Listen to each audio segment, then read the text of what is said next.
Bonjour à tous, merci encore de votre fidélité. Je suis très heureux de vous retrouver pour ce nouveau numéro de School TV Le Mag. On est ensemble pendant une demi-heure pour faire le point sur une thématique forte de l'éducation de vos enfants. Aujourd'hui, vous le savez, c'est Mission Éducation et on s'intéresse au monde de l'IMO. Oui, c'est pas une blague, c'est parti. Voici le sommaire. L'immobilier, un secteur dynamique et une multitude de métiers. Il faut dire que les émissions télé sur l'immobilier doivent booster un petit peu l'attractivité de ce secteur. Petit état des lieux dans un instant avec Irina Capron. Quelles études, surtout quelles formations et pour quoi faire? Quels sont les profils plébiscités par les recruteurs? Vous allez voir que bon nombre de métiers peuvent s'exercer en libéral en tant que salarié ou dans la fonction publique. Et puis l'immobilier, est-il un secteur d'avenir? Ce qui est sûr, c'est que l'arrivée d'Internet ou encore des réseaux sociaux a changé en profondeur ces métiers. Quelles sont les prochaines évolutions ou révolutions et tendances? On en parle dans un instant avec mes invités justement dans le mag avec Kim Manrique. Bonjour. Bonjour. Merci beaucoup d'avoir accepté notre invitation. Vous êtes étudiant en licence pro assurance, banque, finance, chargé de clientèle parcours, conseiller en immobilier. C'est tout bon? Oui. Jusqu'ici, tout va bien. Samantha Briand, comment ça va Samantha? Super. Coach en orientation chez Potentiel Jeune, toujours avec la patate et la mèche rebelle? Oui, je bouge plus. Non, je faut parler de mèche, vous savez, nous tous les deux, il n'y a pas de souci. Et puis on est en Skype avec Christina Tchorney. Bonjour. J'ai tout donné sur la prononciation. Bonjour. Assistante de syndic avec un bac plus 3 en gestion d'affaires immobilières. Merci d'avoir accepté notre invitation. C'est parti pour la loupe.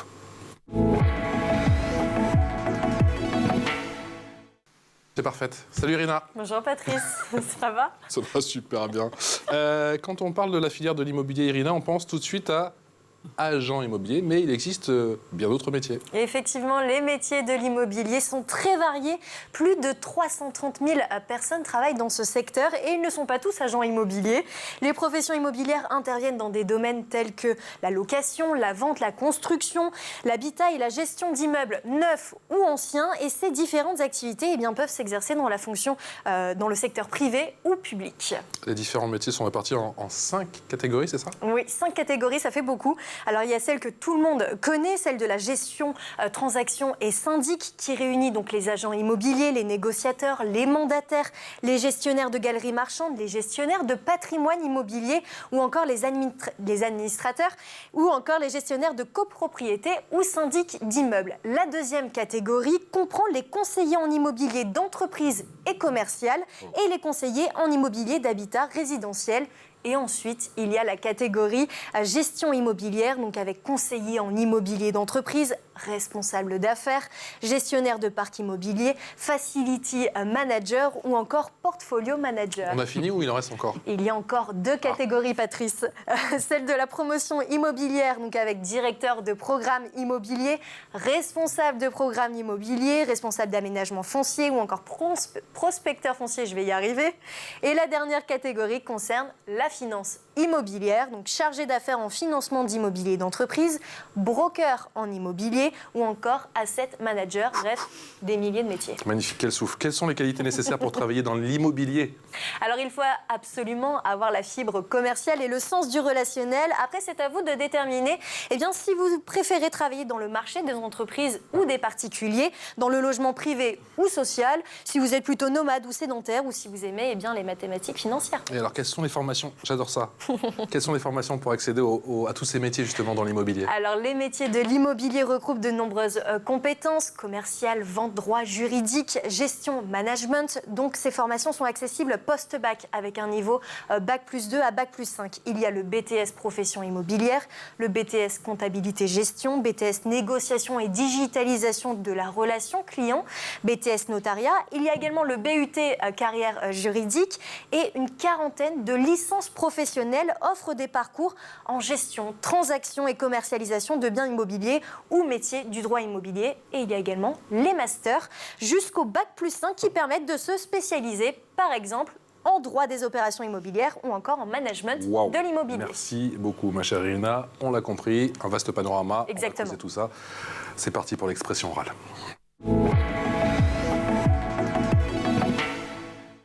L'expression orale avec Christina, Kim et Samantha Briand, bien évidemment. Kim, l'immobilier, c'est un peu comme la banque, il y a 1000 métiers?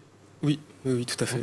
Et vous, qu'est-ce qui vous attire justement dans ce secteur de l'immobilier? Vous savez déjà ce que vous allez faire? Oui, moi je pense que je serais quand même plus intéressé par tout ce qui est lié à la transaction et la gestion de location. T'es intéressé par l'argent, vous? Non, pas vraiment. Mais, Tu sais, le gars se sent agressé tout de suite. En fait. Mais pas du tout. mais du coup, Je taquine. c'est pour ça que j'ai voulu m'orienter plus vers un travail en agence et pas quelque chose de différent, comme vous avez parlé du social ou autre. Mhm. Donc moi, je suis en agence et c'est vrai que l'agence, ils me permettent, dans mon alternance, ils me permettent un peu de voir tout ce qu'on fait, Mhm. donc que ce soit de la gestion ou bien de la transaction. Mhm. Et voilà. Samantha m'a dit que vous connaissez un tout petit peu, donc je Oui, c'est ça. me permets d'être très gentil avec vous aujourd'hui, de vous taquiner à chaque question. Vous allez le voir, préparez-vous. Question à présent à Christina. Christina, justement, on parlait de cette polyvalence. C'est l'une des caractéristiques du monde, si je puis dire, de l'immobilier. D'être polyvalent. Tout à fait. Oui, c'est vrai que surtout dans mon métier, on fait plusieurs choses à la fois. Il faut avoir des connaissances telles que de droit, avoir un peu des connaissances de comptabilité et aussi gérer l'administration pour être très organisé. Et dans mon métier, on a plusieurs appels dans la journée. Il faut être capable de répondre, de satisfaire nos clients. Christina, en quoi consiste votre métier d'assistant de syndic ? De syndic, il consiste à aider surtout mon gestionnaire de pouvoir résoudre les problèmes au quotidien, surtout quand il s'agit de petites demandes où il faut être rigoureux et savoir aussi dire non parce qu'il y a certaines demandes de la part de propriétaires que on ne peut pas les accepter parce qu'il y a un RCP à respecter. Le règlement de copropriété, il est différent d'un bâtiment à un autre. Donc, il faut savoir dire non avec... de justifier surtout avec les lois et aussi parfois tout ce qui est indiqué dans le règlement de copropriété. Et ça, c'est pas toujours évident d'y refuser. Christina, l'aspect humain, c'est primordial justement quand on gère un syndic ? Pardon ? Christina, l'aspect humain, c'est primordial quand on gère un syndic ?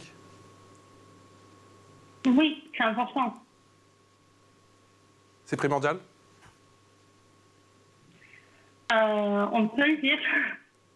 D'accord. Kim, justement, cet aspect humain, c'est aussi cela qui vous a amené petit à petit à vous diriger vers le secteur de l'immobilier. C'est ça exactement, surtout qu'avant je faisais des études, j'ai fait un DUT technique de commercialisation, D'accord. qui est maintenant un BUT, mais c'est quand même très axé sur tout ce qui est commercial. Mhm. Et je savais que ça me plaisait et j'ai décidé de me spécialiser dans l'immobilier par après. Mais c'est D'accord. vrai que cet aspect humain dont vous parlez, Ouais. moi c'était déjà quelque chose qui m'attirait, oui, en effet. On peut parler de passion immobilière, de l'immobilier ? Je dirais pas de passion immobilière encore, parce que là actuellement j'ai commencé mon alternance il y a une semaine, presque bientôt 2 semaines. D'accord. Donc c'est vrai que on Et alors, parlait comment de ça se découverte. passe Ça se passe très bien. J'ai C'est-à-dire commencé à l'agence Guy Hockey de Poissy, D'accord. qui m'ont extrêmement bien accueilli. J'ai la chance d'être bien formé. D'accord. J'ai des bons mentors, ils prennent le temps de tout m'expliquer. C'est quoi être bien formé d'après vous, selon alors, vous justement ? Pour moi, c'est d'avoir un bon accompagnement et de la patience. C'est-à-dire que quand j'arrive à l'agence, dès que quelqu'un fait quelque chose, il va me dire ah bah tiens Kim, tu peux venir voir, je vais t'apprendre. Il va m'expliquer étape par étape. D'accord. Ou si c'est quelque chose qu'on m'a déjà montré, ils vont me dire bah tiens Kim, tu peux peut-être le faire pour moi. D'accord. Et je regarde avec toi, on vérifie. Vous On m'amène avez à- le sentiment d'être incorporé C'est ça, justement à on l'équipe et d'être m'incorpore un réellement à élément l'équipe. à part entière. Dès le premier jour, c'est des petits détails, mais dans le management, je trouve que ça fait beaucoup. On m'a donné les clés de l'agence dès le premier jour, par exemple. Enfin, c'est quand même un... Je l'aurais pas fait moi. Ouais, on m'intègre vite, moi je me sens intégré et ça me donne Sûr. envie d'encore mieux travailler. Et Kim, une petite question pour Kim. Tu étais en DUT technique de commercialisation. Qu'est-ce qui fait que tu as voulu te diriger vers l'immobilier plutôt que de continuer sur une filière commerciale, d'aller dans les assurances ? Premièrement, je pensais qu'il fallait que je me spécialise et pas continuer juste dans du commercial mais général. Je me dis que si je me spécialise dans un milieu, bah, j'amasserai beaucoup plus de connaissances concrètes. Et par la même occasion, alors, il y a différents facteurs. Premièrement, dans ma classe, j'étais déjà en alternance l'année dernière. Il y avait un de mes camarades qui était, lui, en agence immobilière. Déjà, il faisait son alternance là-bas. Et j'ai trouvé ça super intéressant, vu qu'on fait souvent des projets, on présente ce qu'on fait, nos missions, son travail. Et moi, je lui posais beaucoup de questions. Tous les jours, je disais, qu'est-ce que tu fais aujourd'hui ? Il me présentait. Aujourd'hui, on est sur ci, on est sur ça, cette semaine. Super. Et je m'intéressais de plus en plus. À côté de ça, je travaillais le week-end et j'avais un collègue qui avait investi dans des appartements qui mettaient en location. Et lui, je parlais beaucoup avec lui. Dès que je le voyais, bon alors, raconte-moi comment ça se passe. Et pareil, il prenait le temps, il m'expliquait, il me disait ce qu'il faisait. Et moi, je trouvais ça passionnant. Et je me suis dit, bon, autant m'orienter vers ça l'année prochaine. Christina, qu'est-ce que vous retenez justement de votre bac plus 3 en gestion d'affaires immobilières? Comment ça s'articule et qu'est-ce qu'on y apprend? Moi, j'ai fait d'abord un bac plus 2 en BTS immobilier D'accord. à l'EFM Maurice Genevois. Je l'ai fait en formation initiale où je souhaitais justement d'approfondir les connaissances, d'avoir les bases de droit et de la gestion. Ensuite, si on souhaite avoir plus de ressources, souhaitable de faire des études en plus approfondies. Et je me suis dirigée vers l'école IFI, qui est très connue d'être une très bonne école en France. Et surtout là-bas, il y a du réseau où on se connaît beaucoup et c'est plus facile d'avoir accès ensuite aux emplois. On dit souvent qu'on travaille dans l'immobilier, on n'est pas au chômage. On dit souvent, pardon, je n'ai pas bien entendu, on dit souvent, Christina, quand on travaille dans l'immobilier...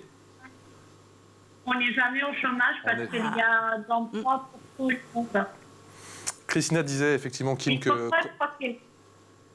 Christina disait, Kim, que quand on travaille dans l'immobilier, on n'est jamais au chômage. Est-ce que cet aspect-là, là aussi, t'a d'une certaine manière motivé? Bien sûr, c'est vrai que c'est un milieu qu'on sait qui ne va pas forcément changer. Contrairement à, par exemple, quand je faisais mon DUT technique de commercialisation, beaucoup de personnes allaient s'orienter vers du marketing digital. Mais ça, c'est quelque chose qui évolue énormément avec le temps. Enfin, les méthodes de consommation changent et de communication aussi. Et pas l'immobilier? Alors ça change aussi, mais au final, une maison, ça reste une maison et l'habitation reste toujours la même. Et la location aussi, ouais. C'est ça. Et moi, c'est quelque chose qui m'a un petit peu plus intéressé. C'est quelque chose d'ancré, de plus fixe. Ouais, non, je suis d'accord, le produit reste là. Maintenant, on ne sera jamais au chômage. Il y a beaucoup de précarité en quelque sorte, parce qu'il y a beaucoup maintenant de personnes qui sont auto-entrepreneurs. Ça peut être aussi délicat. Beaucoup de jeunes voient ça comme c'est super, je vais être autonome, je visite des appartes, c'est super. Il y a beaucoup de prospection quand même. Et puis, il y a beaucoup d'agents qui sont rémunérés à la commission. Donc, il faut effectivement des bons talents de négociateurs. Mais c'est pour ces raisons que vous pensez que les jeunes sont attirés par ce métier, par ce secteur de l'immobilier? Oui, j'en vois beaucoup qui sont attirés. Alors, soit comme Kim, parce qu'il aime la transaction, il ne veut pas le dire, mais c'est vrai, il y a quand même une appétence pour... on gagne de l'argent quand même. On peut gagner de l'argent. On peut gagner de l'argent dans l'immobilier. C'est bien, c'est super. D'autres vont y aller parce qu'ils voient vraiment ça comme un métier de liberté, où on est sur le terrain. On visite, on fait visiter. Et à ces jeunes-là, moi, je leur dis tout ça, attention, parce qu'il y a aussi un vrai aspect de prospection. Il n'y a pas que visiter des appartements ou des maisons qui sont en vente, mais aller chercher. Donc cet aspect-là, ils l'oublient souvent. Et d'après toi, cette attractivité du secteur, je ne vais pas dire du métier, du secteur, il est récent ou ça a toujours été un peu comme ça? Ou là, il y a quand même un petit effet mode. Il y a un petit effet de mode. On a quand même vu pendant, je ne sais pas si vous avez remarqué, mais pendant le Covid, alors plein de commerces fermaient, mais alors les agences immobilières ouvraient à la place. Ah bah là. Donc ça, c'est vrai que ça n'arrêtera pas. Il y aura toujours, qui m'a raison, de la transaction. Des gens qui achèteront, vendront, de la rénovation, de la gestion, comme les métiers de syndic également. Il y a du travail. Maintenant, c'est vrai qu'il faut y trouver sa place. Donc, il faut aimer les relations humaines. Soit comme en étant en gestion... Il faut être aussi solidement formé, j'imagine. Il faut être solidement formé, connaître le droit. Le droit. Oui, le droit, c'est vrai, des notions juridiques, quand même, pour être bon après. C'est là où on peut sortir son épingle du jeu. Il y en a plein qui peuvent se lancer dans l'immobilier. Moi, j'en connais sans avoir fait d'études. Après, ils vont acquérir aussi... Et est-ce qu'il faut forcément aimer les chiffres pour travailler dans ce secteur? Être bon en mathématiques? Pas en mathématiques, mais il faut aimer la négo. Parce qu'il faut être bon, il faut avoir, je dirais, c'est ça, cette main de fer dans un gant de velours. Et il faut être très bon en relations humaines.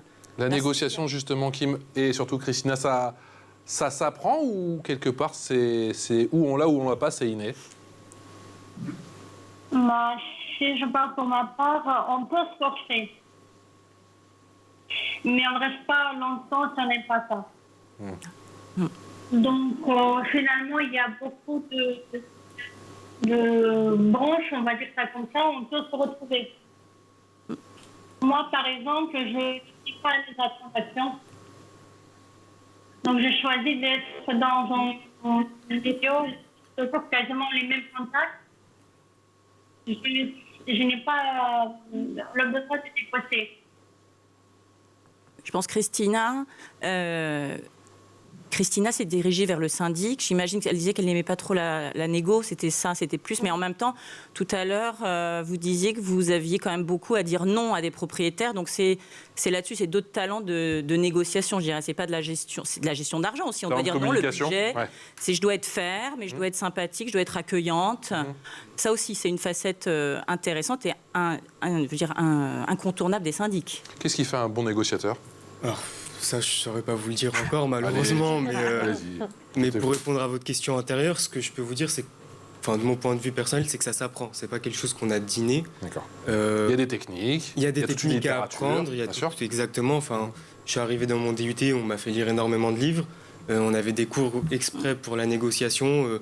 Faut être debout comme ci, pas comme ça. Faut pas tenir ses mains de cette manière. C'est des choses qu'on apprend. C'est pas des choses qu'on peut avoir innées en nous. Donc après, il y a certaines personnes qui vont être plus à l'aise que d'autres à l'oral. Et ça, c'est sûr. C'est un départ avancé, mais ça ne veut pas dire que c'est des choses qu'on n'apprend pas. L'immobilier, Samantha, ça s'apprend. On l'a dit effectivement, Irina en a parlé. Il y a bon nombre de formations et j'ai l'impression qu'elles sont de plus en plus nombreuses année après année en France. Ça a commencé par un BTS et un DUT qui s'est, je crois, transformé en BUT. Un DUT qui est devenu une étape du coup du BUT, c'est ça, mais des formations assez poussées, assez longues au final. Oui, on peut faire des études longues. Irina le disait tout à l'heure, jusqu'à Bac+5. À l'université, oui, pour encore plus se spécialiser, je pense. Maintenant, on peut aussi être en agence et continuer à se former. Je veux dire, qui me disait, lui, il est en alternance. Oui. Il y a même aujourd'hui, j'ai entendu, il y a des agences, des grands groupes immobiliers qui proposent des formations même à l'interne. Vous n'avez pas vu, il y a des campagnes de recrutement. Devenez agent immobilier. Donc ça aussi, comme quoi il y a quand même de la demande. Moi, j'entends aussi que les agences, elles continuent de proposer des CDI aussi. Donc c'est intéressant. Il y en a aussi qui se lancent en auto-entrepreneur. C'est un métier Bien sûr. Qui peut effectivement rester sur les bancs de l'université longtemps, mais pas trop longtemps, je dirais. Il faut quand même aller se tâter au terrain, vite.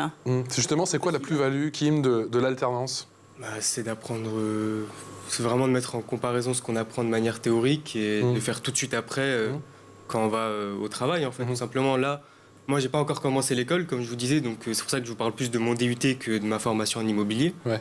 Mais j'ai l'impression que quand en octobre, je vais commencer l'école, j'aurai un petit peu d'avance déjà parce que j'ai mon temps à l'alternance qui justement me permet d'acquérir des connaissances, même des choses un peu plus théoriques. Toi, tu vas officier, tu vas étudier dans quelle école et pourquoi cette école et pas une autre formation? Alors, moi, je vais étudier à l'IUT de Paris-Cité.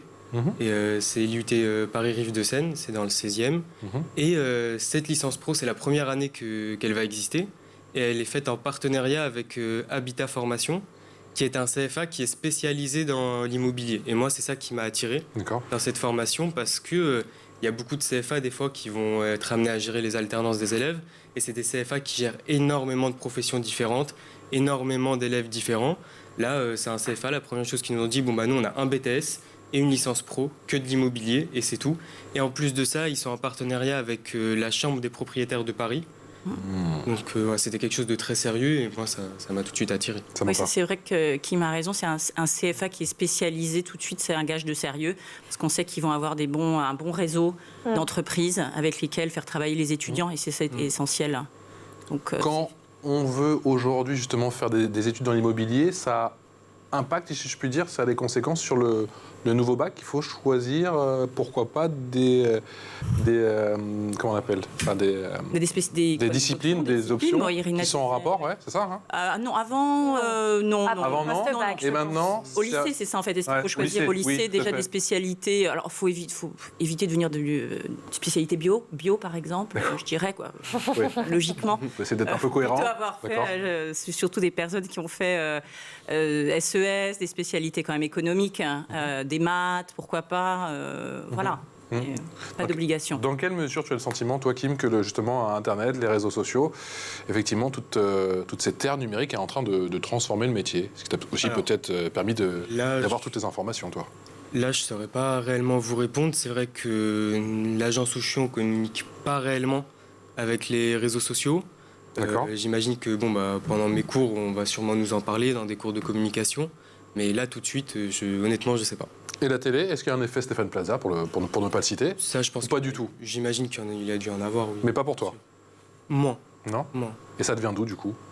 Bah, comme je vous ai dit avant, c'est vraiment mon entourage proche, en fait, mon camarade de classe qui était déjà en agence immobilière et aussi mon certaine collègue de curiosité travail. par ce C'est ça, métier. j'avais une curiosité, mais qui était amplifiée par mon entourage. Je pense qu'aussi on parle beaucoup de patrimoine, on en parle dans l'actualité, c'est important, les jeunes le voient, on peut se constituer, on démarre par acheter un studio, on rachète autre chose, c'est ça aussi qui attire les jeunes, c'est cette manipulation, on va dire, du parc immobilier. L'information plus, l'info en plus. Irina. L'info en plus d'Irina, et cette fois-ci, vous allez nous parler, Irina, du président de l'association des directeurs immobiliers qui souhaite structurer la filière de l'immobilier en entreprise. Effectivement, Frédéric Boulet de Goupil, le nouveau président de l'association des directeurs immobiliers, veut développer des cursus qualifiants pour devenir directeur immobilier. Alors pour rappel, le directeur immobilier définit et met en œuvre la politique générale d'une entreprise liée à son patrimoine immobilier. Donc développement, acquisition, optimisation, valorisation des actifs immobiliers de l'entreprise.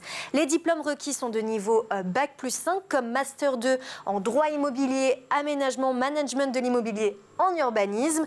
Mais dès la rentrée 2024, des modules avec l'aide d'anciens directeurs immobiliers seront mis en place pour accompagner les plus jeunes à devenir directeurs immobiliers.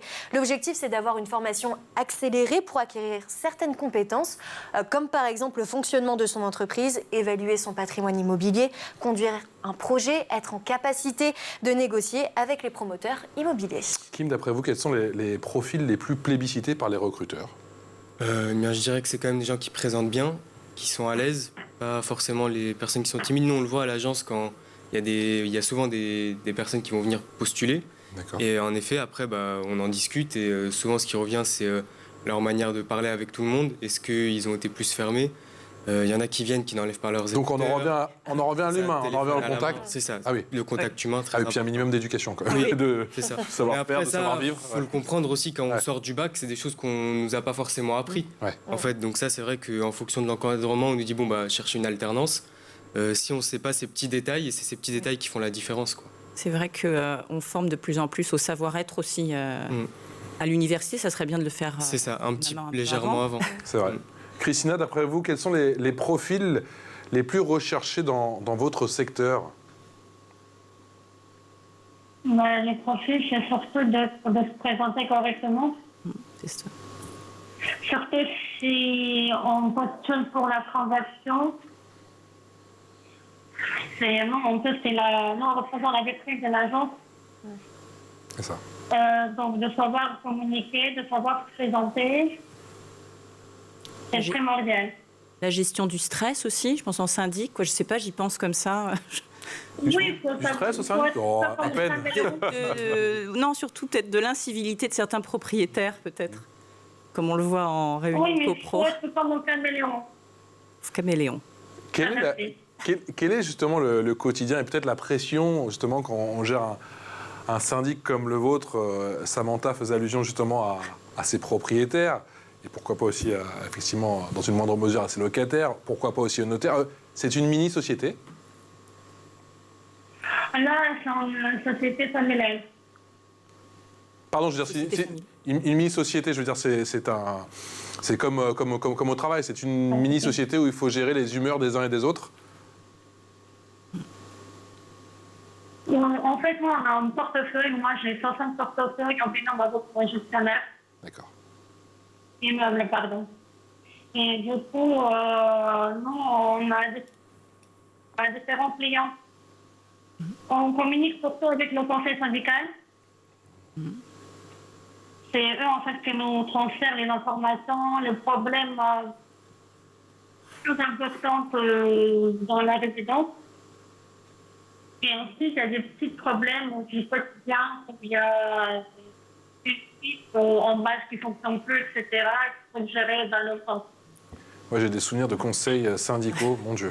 Oui, oui, oui. Moi, j'y suis plus, mais j'avoue que ça ne me manque pas du tout. T'as l'impression Ouais, des fois que les gens y venaient pour se défouler. Oui, oui, c'est vraiment ça. On parle de poubelles, de fuite, De tout. Et je pense qu'il faut aussi, ça me fait penser, être formé un peu aux travaux aussi. Quand on travaille dans un syndic et même quand on est en agent immobilier, être capable de dire à ses clients, il y en a à peu près pour telle somme de travaux. Donc c'est très large, c'est vrai. C'est vrai que tout est délicat et tout prend des proportions à chaque fois terribles, puisque c'est vrai que tu parles d'argent, comme tu l'as dit, et c'est vrai que les travaux, ça ne m'arrange pas. Oui, mais tu vas pas laisser la porte fracassée, non? Il faut à un moment la réparer. Et ça coûte de l'argent.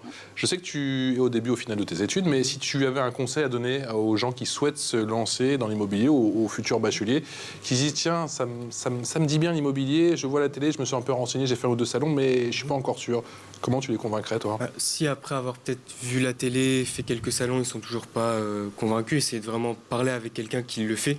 Essayez de parler avec un professionnel qui... Ne pas hésiter à aller en agence, quoi, du coup. aller en agence, ou essayer de parler avec un professionnel qui va vraiment leur expliquer ce qu'ils font, en quoi est-ce que ça consiste plus concrètement, et j'imagine que ça permet vraiment de se décider. Samantha? Oui, c'est la clé, c'est tout de suite aller parler à des personnes qui sont dans le métier. Donc interview métier, oui, absolument, et vivre ma vie. Christina, quel conseil vous pourriez donner justement à tous ces étudiants? Moi, je donnerais le même conseil, mais moi, je serais surtout pour se lancer dans tous les cas. Se lancer. On trouve forcément dans l'immobilier quelque chose qui me convient. Et Kim, lui, il a opté pour l'alternance. Pour vous, l'alternance, c'est une évidence? Moi, j'ai fait les deux. D'accord. C'est vrai qu'en alternance, on apprend mieux sur le terrain. On applique la théorie. Et du coup, toi, Kimi, tu peux nous le dire, tu préfères les semaines en entreprise ou les semaines à l'école? Alors les semaines à l'école n'ont toujours pas commencé, donc malheureusement je pourrais pas comparer. Tu reviens dans 2 semaines, on te repose la question. C'est ça. Merci en tout cas à tous les 1, 2, 3, 4. 1, 2, 3, 4, 5. Non, avec moi, ça fait 5. Merci en tout cas à tous les 4. Merci d'avoir été avec nous pour cette toute nouvelle émission consacrée justement à l'immobilier. Kim Manrick, vous êtes, je rappelle, étudiant en licence pro, assurance, banque, finance, chargé de clientèle, parcours conseil en immobilier. Samantha, bien évidemment, comme chaque semaine. Christina Tcherney, assistante de syndic, avec, je le répète, un bac+3 en gestion d'affaires immobilières. Ma chère Irina, on se retrouve demain pour de nouvelles aventures. Merci encore de votre fidélité. À très vite.